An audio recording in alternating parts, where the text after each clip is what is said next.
was born as Fatima, daughter of Pir Muhammad. My father was an Indian. My mother is a Malay. So I have two cultures. I have the Indian culture as well as the Malay culture. My mother comes from Malaysia. She was born and brought up in Malaysia, and she came to Singapore. And my father was born and brought up in Singapore, but his family comes from Karinallur in South India. And my family comes from what is known as a priesthood family.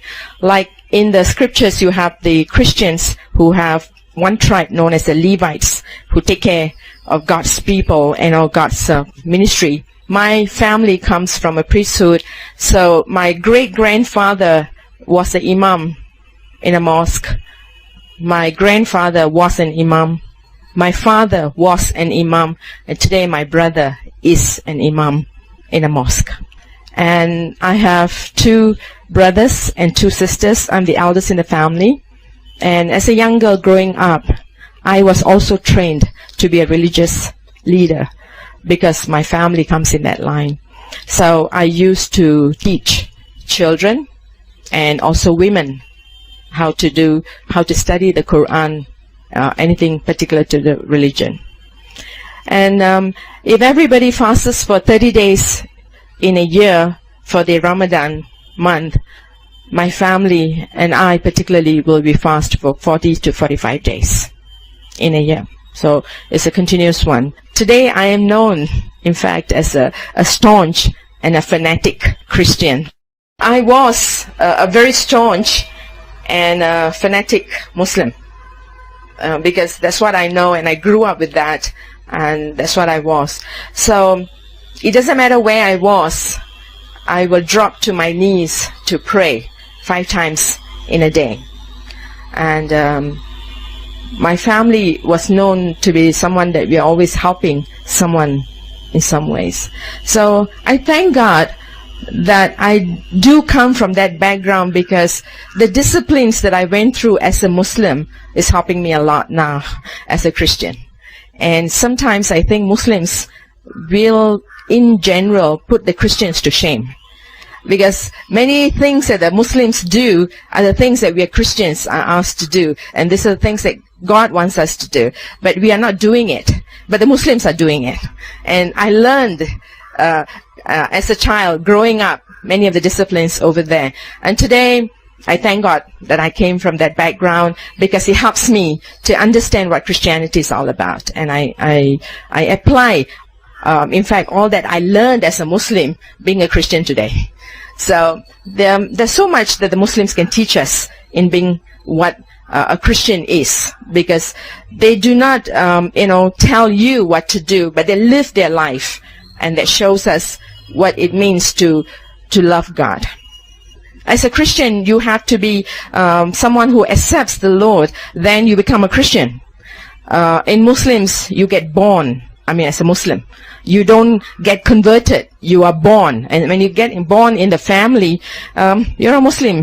It's accepted that you're a Muslim. So you grow up as a Muslim. And you do not doubt about this God, about this Allah that's being taught about. So we grew up with that.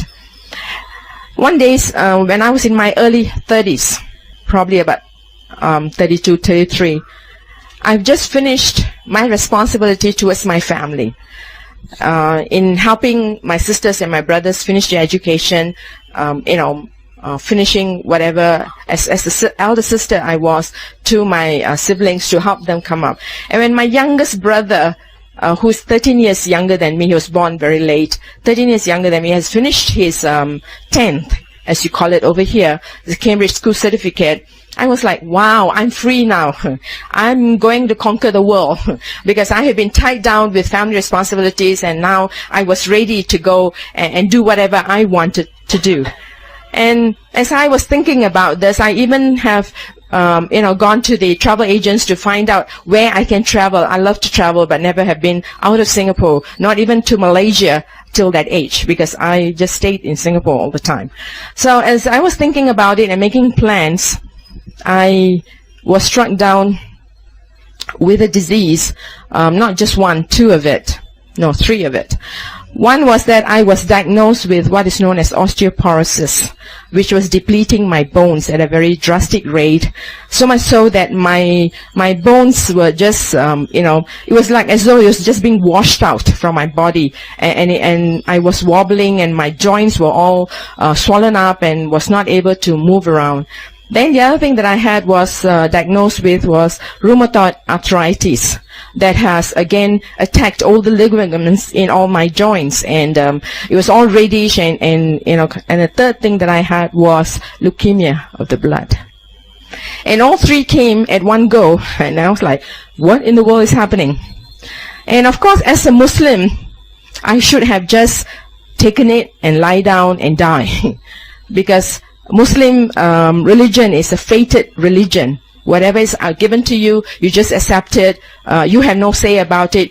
You see, my concept of God, being a Muslim, was He is a God and He's way up there. And He's a holy God, And we as human beings, we cannot come into His presence because we are sinners. So there's a big gulf between us and God. So there's no way you can go to Him. You can pray, you can, stay, but you have to stay at your place. You can't come to Him. That kind of a concept that we have in Islam.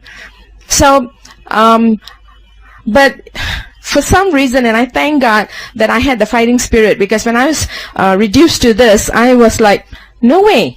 Because I have struggled a lot as a child, and I've struggled along even in my young adulthood to, be a support for my family, and I didn't, I could not even get married because of my family and responsibilities. So I was like, I am free now, and I'm going to live my life, and this sentence of death was something that I couldn't accept. So though as a Muslim and though as a religious leader and knowing all the things, I was like, my fist was up to heaven and say, how dare you do this to me? How can I possibly accept this? It's my time to live, and you take away my life, and you can't. And as I was thinking about it, one of my friends, the person that I know as a friend came to my mind. I used to be a teacher in a college, and in this college there was another lady who used to be there as a teacher, and every time we will come into the the teacher's lounge, she will be seated way over the other side and I'll be seated over here. Not that we hated each other, it's just that there was a competition between her God and my God. And she is an Anglican, and when you look at her, there's no way you want to compete with her because she's a very nice person. She will come, and before she sits down at her table, at the student lounge, and I know that she's praying. She will just stand there for a minute with her eyes closed and with her hands clasped like this, and she'll be saying, I don't know what she's saying, but I know she's praying. And then after that, she will sit down. And then, anything I talked to her initially was like, in every sentence, she had the word God. Like, my God can do anything. There's nothing my God cannot do. There's no impossibility with my God. I got really irritated with her, because there's no sentence, there's nothing you can share with her where the word God is not brought in, where God is not talked about. So for her God was her everything. But she was not someone who's pushy or someone, who's very vocal. She would just say it in a very gentle way. But you see, for me, I was a Muslim, and my God was greater than your God. And I was dressed as a Muslim. Right now today, you can see my hands and my face, but in those days, you can't. My hair was very long, and I was all like, you see the Muslims here. I was in the same way over there, everything covered up, and I go to work like that. And the only man that can see me uncovered in that sense will be my brothers or my father. That's it. But other than that, nobody else is allowed to see. So we had this understanding. Without making it very clear, you keep your God to yourself, and I'll keep my God to myself. So you stay on your side, and I'll stay on my side. We worked like this for 10 years in the same college. Okay? I mean, we respected each other, but we will not talk about nothing, And I will go like this with my finger whenever I talk to her. That means you don't talk to me about your God. That kind of thing. So when I was struck with this sentence of death, she was the one that I was thinking of. But by then, I've left the college. It's already 2 years that I have moved out from the college, and I don't know where to contact her. But of course, being an intelligent woman that I think I am, I should have gone to the directory to look for her, her phone or something. But it didn't occur to me. I was just lying down in bed at home, and I wish I could speak to her. I was just thinking like that. And the phone rang in my house, and my brother comes and says, your friend is on the line. And I was like, no, I'm not interested in talking to any friend, but I said, okay, I'll just take the phone. And guess what? She's on the line. Okay, it's 2 years that has passed by since I've seen her or spoken anything, and I don't know where to get in touch, and I'm just thinking, okay, and then she comes on the phone. And I was like, really, it's you? Then I said, I was just thinking about you. And she says, yeah, I was thinking about you too. Then I said, that's unusual. Then I said, can I come over because I need to talk to you? I've got something on my mind and I need to. She said, yeah, sure, come on over. And I dash all the way down to my flat, and then I pick up a cab and I dash over to her house. She's staying near the airport, which is like, if you're taking a taxi, it will probably take you about an hour to get there, which means it's really quite far. And I get to her house, and she knows I like to take tea. It's been 2 years, and she still knows I like to drink tea. So she's making tea for me. She says, take a seat, I'll make the tea, and she's making the tea. I'm sitting in the kitchen with her, and I'm like, will you please sit down? I want to talk to you. I'm not interested in the tea. I got to talk to you. And she says, yeah, go ahead, talk to me. And I'm with tears pouring down my face. I'm telling her within 3 months, the doctors have said that I'm dying. I'm going to turn up a cripple, and I'm dying. And she's still going on making the tea. And I say, are you listening? She said, yeah, I am. And I was like, did you hear that I'm dying? She said, yeah, I heard you. Then I say, and she comes up with her classic statement, but with God, yeah, I want to hear about your God. What can your God do? Can your God do something for me? And she says, yeah, he can. There's no problem. All you have to do is just tell him and he will work it out. I say, really? Then I said, okay, please sit down and pray. And then I say, are you supposed to do something like maybe pray for me? Can you pray for me? I'm asking her, okay? And she says, do you want me to pray for you? I say, yeah, that's why I came all the way here. So can you kind of pray for me? She says, yeah, okay. And I'm seated. I wear glasses, as you can see, but my eyesight is improving, so I don't have to sometimes put on my glasses. And I'm looking at her with my eyes open. She, with her classic way of praying, she sits down, folds her arms like this, closes her eyes, and she prays. Until today, I can tell you exact words that she prayed that day. She says, Father, your daughter has come home. Please help her to know who you are and help her to come home to you completely in every way. In Jesus' name I pray. Amen. And I'm like, you finished? She said, yeah. Then I was thinking to myself, somebody who's got a headache, a short prayer like that is okay. I'm dying, And I thought maybe you're supposed to have long prayers so that I don't know. I mean, I was thinking you have to talk to God a lot, okay? And that was it. She didn't tell me anything about Jesus. She didn't tell me anything about any God or anything, nothing, okay? This was her prayer. That was it. And I was like, nothing happened. No thunder from heaven or what do you call lightning. Nothing happened at all. And I'm like, and she says, okay, drink your tea. And I'm like having my tea. What in the world did I come here for? No? I felt very disappointed. I can use all the D words. I was disillusioned, discouraged, because I'd come all the way here thinking that, something is going to happen, and nothing happened. Okay. And then after that, she says, I'm very busy, can we see another day? So not when I was in that kind of I would thought she would spend a little time with me. I got dismissed somehow. So this time I didn't take any cab. I didn't take any bus. I started walking, not knowing what to do. Okay. I was really, if somebody is dying, I don't know what you're supposed to say, but I know what I will say the next time when I see someone who's dying. So I walked home that day. I don't know how long it took me. I just dragged myself home and went off to sleep. And the next morning I had a doctor's appointment. So I went off early in the morning to the doctor's.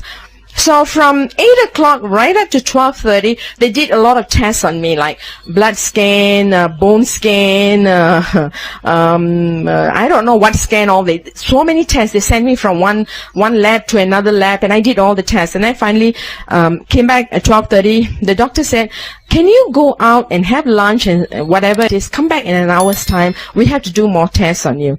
And I was like, I really was very tired. Then I said, yeah, but why? You already finished everything. No, we just need to do some more on you. So can you please come back? I said, okay. So I just went out to the canteen to have something, and then I came back. And 1 o'clock again, from 1 to 5:30, all over the same test, everything that was done in the morning was redone on me again in the afternoon. And then after that, about 6 o'clock, they called me into a small room. It was really very lighted up. We had about 6, 7 doctors in that room, and they put up all these scans they have done, all my my bone scan, everything. They put it on the place there, and they would say, this was done on you a month ago. This was done on you 2 weeks ago. This was done 1 week ago, and this was done in the morning, and this was done in the afternoon. And I was like, I'm tired, okay, and I'm like, I want to go home. I'm not interested in a biology class right now. Can I say, so what? I'm not even paying any much attention to it. I'm just tired, so the whole day I've been there. So the doctor said, will you please take a look? I say, yeah, so what? Suddenly, the bone structure caught my attention. I looked at the first one, it looked quite bad. The second one was worse, and the one that taken last week was terrible. You see, my bone structure at the joints, especially my wrist and my ankles, the bone has become like spikes. And it was getting very difficult for me to walk or to function because I was all swollen up, on my neck, right up all the way down, and I was really in a very terrible, and I was like, and then I looked at the one that was taken in the morning. It looked perfect. Then I looked at the one in the afternoon. It looked perfect too. Then I said, is that me? Is that me? Yeah, it is. And that's why we need to talk to you. I say, yeah, really, what? Are you seeing any other doctors? Are you taking any other medication? You see, they did not give me any medication in this hospital for the 2 months they were looking at me. All they did was to give me some aspirins, that's all, and painkillers. So I was telling them, look, and I was going to blurt out, I've given all my money to you, and I've got no more money to give. What other doctors? I'm not seeing any other doctors. Suddenly it hit me. She prayed for me yesterday. And I was like, oh my. So this God is really God. And I'm like not listening anymore to the doctors. I dash out of the hospital room, and I go to the corridors, and I'm talking about 20 years ago, okay, my friends. In those days, we don't have cell phones. The cell phones just came around. In those days, you have to go to the public phone to make phone calls. So I dashed to that phone, I put in a coin. Actually, I didn't have any coins. There was a guy standing there making a call. I pushed him aside and I said, I got to make an urgent call. And then I was turning up no money outside. I got money from him, in fact, to make that call. And I made the call to call this friend, and I got her on the line, and I was saying, I am healed. And I'm screaming at the top of my voice in the corridor. Everybody there can hear me. I'm healed. And she says, yeah, I know. And I was like, you know? What do you know? God can do anything, no?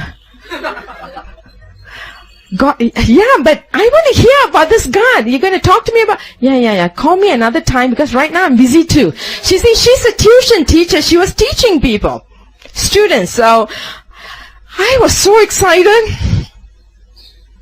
I didn't go back into that room. They probably were looking for me, but I walked out from there.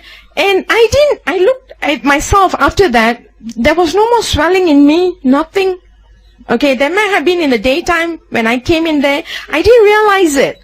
Okay, but I was like, what's the word we use, born again?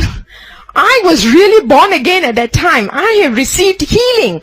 And I was so excited. Then I was like, wow, He's God. He's really God. And He has healed me and I am okay. I was really excited, okay? And I'm still excited till today. Okay? So, Again that day, I walked home from that hospital. I was excited that I am healed now. I was well, and I walked home that day. And I would like to tell you that the very next day itself, I accepted God and I became a Christian. No. I started looking around. I didn't make any appointments with my friends after that. I started testing this God. I looked at my mother. She had fallen and she had a swollen ankle.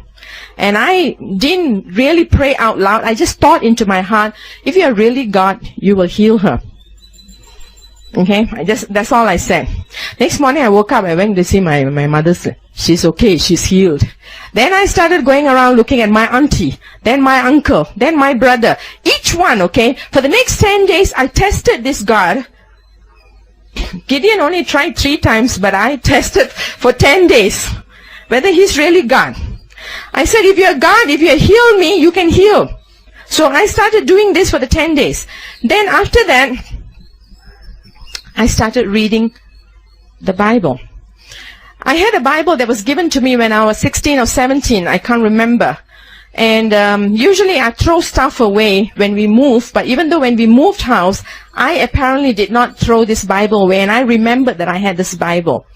So I went into it and I picked it up. And it was in a King James version. The D and the thou, you know. And though I'm brought up in the British way of learning, the D and the thou is not my cup of tea. So I had a hard time reading the Bible, but my friends, within 2 weeks, I have finished reading the Bible 50 times. I started from Genesis and I'll come to Lamentations, I skip it. Then I'll go to Song of Solomon. Song of Solomon is really a love story. And I was like, good God, this is a Bible. What is this book doing in this Bible? Is this really a Bible? Oh yeah, it says it's a Bible. So, you know, I'm an Indian. Okay, though I don't speak the language. I didn't grow up speaking the language. I'm very conservative. So when it comes to the language, it was really very explicit. And I said, God talks like that? Then I will skip the ones that I'm not very, don't want to read. I'll just go off, but I will go back. But I'll come back to the New Testament. I wanted to know who was this Jesus. I really wanted to know who he is. So I will go back again. I will read the gospel. I'll read. Then after that, I will walk up and down in my bedroom and I will talk to him. You're really great, no? You came among us and you revealed yourself to us, that kind of thing. No, I was just talking. And came a time, I just felt that I cannot stay as a Muslim anymore. I had to accept this God. So finally one day, it was about, by 3 weeks now, coming to the 4th week, I got up. I go to bed very late anyway, but that day, about 12:30, 1 o'clock, I went to the kitchen in our flat, and I've read the Bible so well, I know where each one, the story is and everything. So I turned to the book of Acts, chapter 9. And I opened it up and I put it on the floor on the kitchen. And I was telling God, I said, look, this guy is a real rotten guy. This guy killed so many of your people. But you were so marvelous, you know. You came and you helped him to know who you are. He saw you. And after that, he became your servant. And he wrote all the other epistles for you. You see, I'm not saying that I'm going to serve you, but you see, I'm born in this family. All I know is Allah. All I know is about this God. But you see, it is not he who's God. You are God. So now you have to help me to see you the way this guy saw you. Now, until I see you, I am very sorry, but I cannot come with you. All right? And I don't think I finished my conversation with him, because that night, that kitchen that I was standing on didn't look like a kitchen anymore. Suddenly there was a great bright light that flooded that whole kitchen that I was standing. And I mean, today, as I look out, I thank God for the sun that's out, and I appreciate the brightness. But it was nothing like what I saw that day. That whole place was just, and it was such a glorious, light that flooded that place. And in my mind, I'm thinking like, but where are you? I saw the light. I'm standing in the midst of the light. I can't see it's a kitchen anymore. It's just a beautiful place. I don't know where it is. And I'm standing and I'm thinking, but where are you? This is what is going on in my mind. And since I'm thinking, where are you? I hear this loud voice that came through the window. It was the loudest. You probably have loudspeakers and you're hearing me loud and clear today, but that voice that came through was much louder. It was quoting me John 1:1. In the beginning was the Word, and the Word was with God, and the Word is God.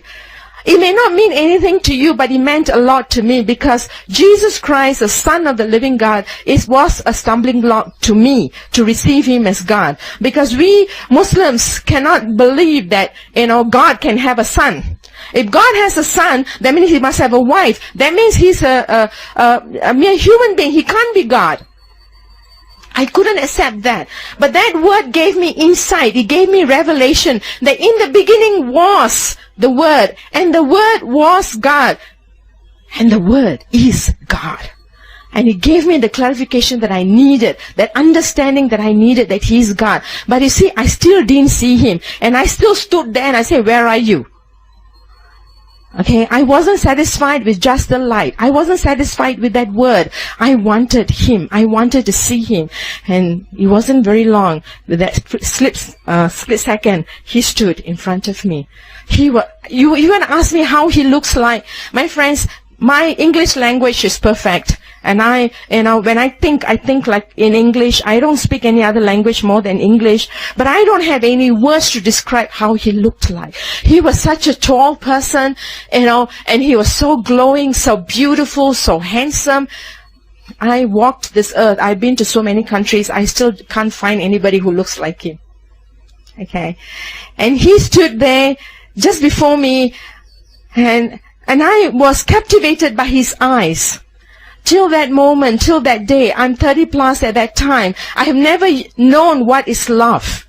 Okay? I've never heard anyone say they loved me, not even my family, not even my parents, not even anyone. Because whatever I did for my family at that time was duty and obligation, not love.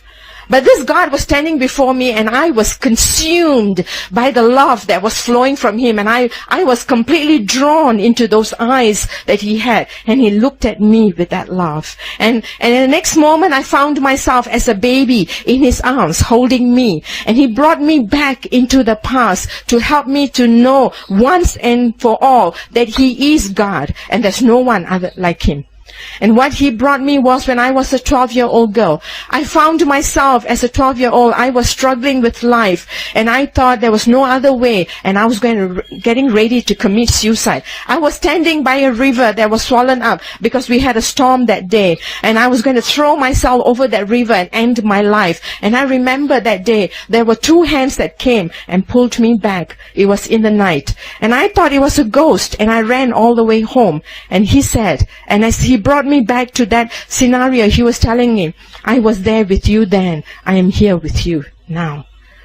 And then He took me back to another stage when I was 28 years old. This time, I was going to commit suicide from the highest building, because in Singapore we have just started tall buildings, and it was known at that time. Many people were committing suicide by jumping off the buildings. 28 years old, I was with another crisis in my life, and I didn't know how to handle it. Again, I was getting ready to jump, and again that time there was a hand that came and pulled me back. And God says again, I was there with you then, I am here with you now. And my friends, that was it. That settled the issue for me, that He is God. And I went down on my knees. I had no one to lead me in sinner's prayer or anything, but I just went down on my knees with tears pouring down my face. You are my God, and I give my life over to you. From henceforth, I will walk with you. I am yours. That was my decision that I made in 1985 in April. And 2 weeks later, and a week later, I went for baptism. From then on, for the next 2 weeks, I suffered. I've never suffered before. Because I know what it means to become a Christian. I didn't dare tell my mother. If there's any one person that I have loved in my entire life, it's my mom. And she was the one that I didn't want to disappoint. But next morning when she got up, after that day that when I have made my commitment to God, she got up in the morning and she comes to me and she says, you have become a Christian. I didn't tell her, because she can see from my face that I have changed. There was something about me that told her. And she's a woman who doesn't know anything about being a Christian. In Singapore, when you say a Christian, it means a Catholic, not a Protestant, because they do not recognize the Protestants as Christians. I didn't know what to tell her. I didn't know how to explain. All I could do was say yes. And with that, she took a knife from the kitchen drawer that was there. There was one of the biggest knives. We have lots of knives in our homes. And she took out that knife, she put it on the table, and she said, "You take that knife and you kill me, then you walk out that door." Then I said, "No, I can't do that." And she said, "If you don't, then I have to." And she took that knife and she came at me. She's a woman who's only 4.5 feet. But that day she became such a strong person. And she's a very sickly woman, but that day she became like a tiger. And she said, "You have to die because you cannot live anymore. I cannot let you live anymore."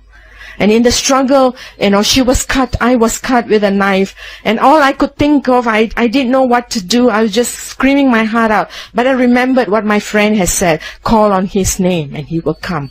And I screamed for his name, "Jesus, I need you." And as I said, "Jesus," she fainted and she fell. And that was the day that I had to pack my things and move out from my house. Because of probably my age or the things that I had to go through, in one day, in a moment, I lost my family, I lost my community, I lost my friends, I lost my job.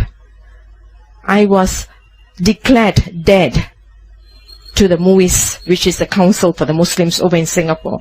For the next 2 years, I cannot get a job. Next 2 years, I cannot live anywhere because I was considered as dead. Because every particular about me was wiped out from the government in Singapore. And I had to hire lawyers to go and fight back, to get back my identity in Singapore.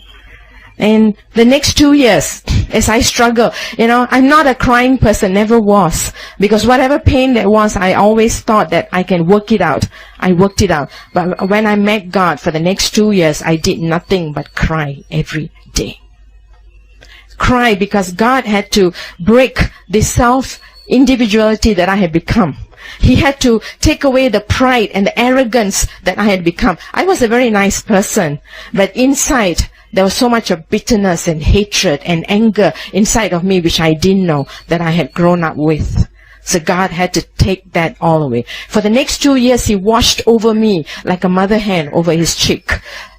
Every day I will receive dreams. I will receive visions of what was going to happen.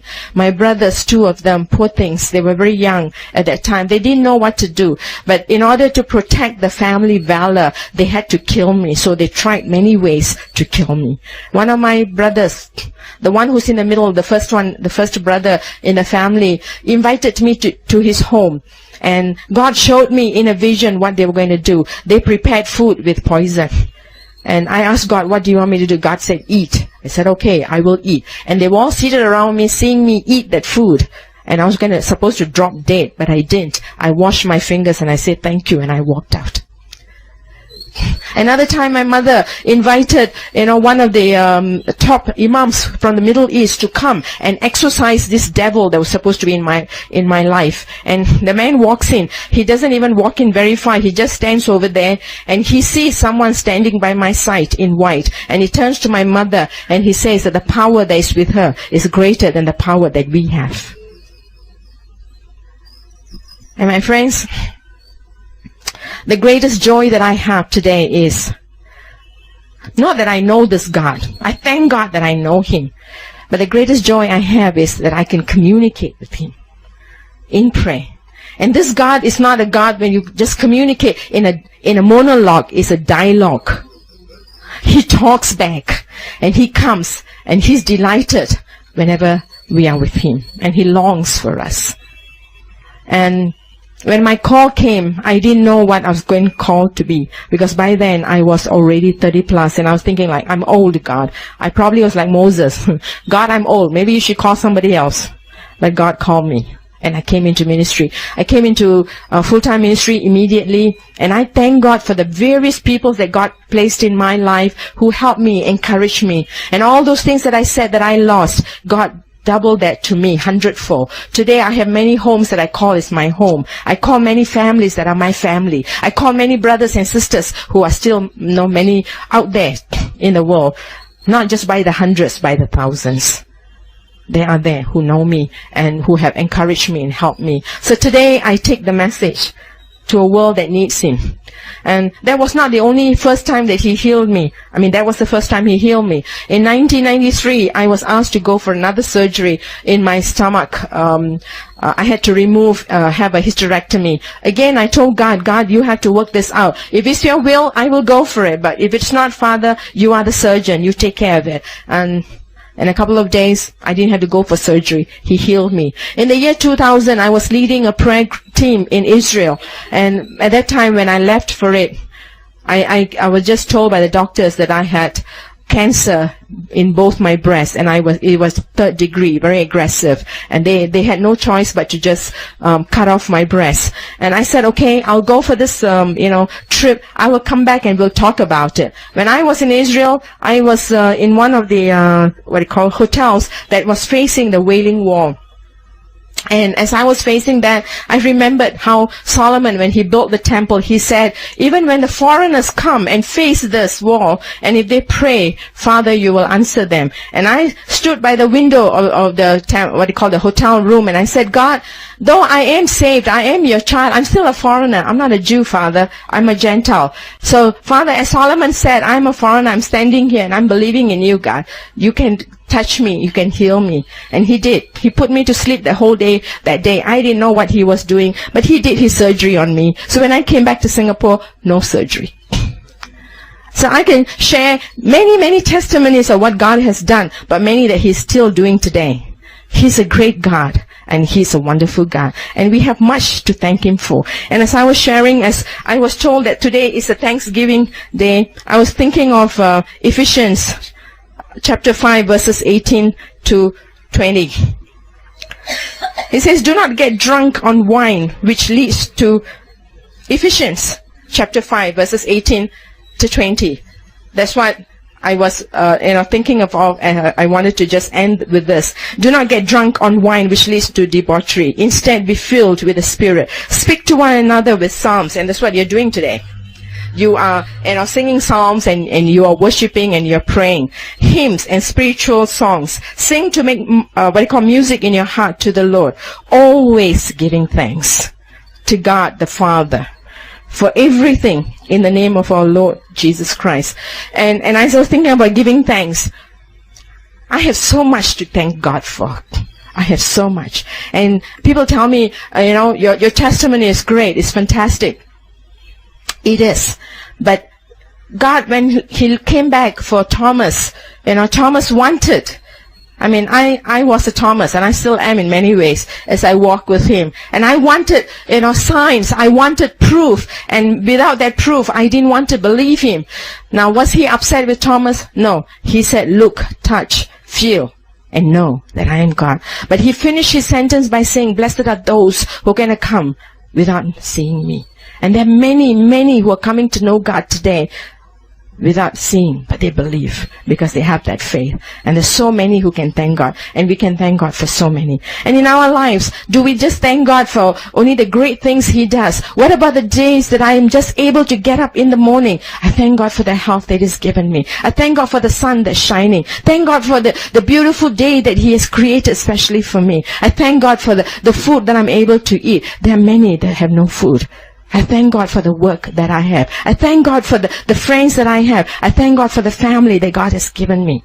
I thank God for everything, for small and great, because all things are because of who He is. And I thank God not just when the time is good, but I thank Him all the time, always, for everything, even for the bad times that comes my way, because those times are the times that I learn, that I grow, that I move on with Him. Because if I don't have those bad times, I will never be able to appreciate Him. I'll never be able to learn the things that He wants to teach me, show me how to go. And I need to be drunk, not with what the world has to give, but I need to be drunk with the Holy Spirit, because He is the one that gives us the strength. He gives us the courage. He gives us the boldness. He is the one who moves us. And as I stand here today with you, was I going to be here today? I didn't know. And I don't think that my being here is by chance either, because every moment is divinely arranged. Because it is He who's the author and the finisher of our faith. Because it is He who loves us with an everlasting love. And what I have to share may not be just for you here, but it may be something that you want to take with you, with someone that is going to know that He is God. Has God done great things? He has. And I spent 6 years in Madras in the 90s. I first came into India as a missionary. And I spent 6 years there. And one of my greatest testimonies that I would like to share is one day we, as a team, we were in Madras and we were having crusades. And I remember one night after the team has left, it was the last day of crusade, and I was, asked to speak for that day. And the next day we were supposed to, go on, giving out leaflets so that we go tracting to talk about the crusades. But that night, as I was in my room, I was in one of the parsonage, upstairs, and as I was standing there and just talking to God, there was a lady, a young girl, I can't call her a lady, she's about 16, 17 year old, who walks up that spiral staircase, comes to where I am, upstairs, and she's carrying a baby in her arms. But that baby has got the skulls, split in two, and the brains were spilling out. And she comes and stands in front of my door. She knocks on my door, and when I open, I see that little girl with her baby in her arms. What do I do? And I remember my friend, as I shared with you, I told my friend I was dying and I wanted a long prayer. But here, death has already taken place. The baby is dead. And she's standing there and she said, this evening you said your God can do anything. Can your God do something for my baby? She's been married to a guy who's drunk, and he has taken that little baby, 3 or 4 months old, and he's thrown it against the wall. And she's standing before me, your God. You said your God, because she has come to that crusade that evening and she's heard my preaching. And she says, your God, you said you can do. So with tears pouring down my face, I didn't even dare take that baby in my arms. I say, God, with my eyes open, I say, God, she has come, not for me, but she's come for you. She has come believing in you. She's come trusting in you, Father. You have to do what you promised. Your child believes in you, though she doesn't know you, God. And at that time, I saw a hand that came out. And this hand, the hand was so beautiful that came, and it just touched that baby, that skull. And as it touched, I saw a recreative miracle take place before my very eyes. And this was in 93 in Madras. You see, the test is not whether we know Him, but do we know Him inside of our hearts, that He is really God. And when we say that there is nothing impossible with Him, do we really believe with all that we are? Because there's a world out there, especially India. My cry, God, India for Jesus, and Jesus for India.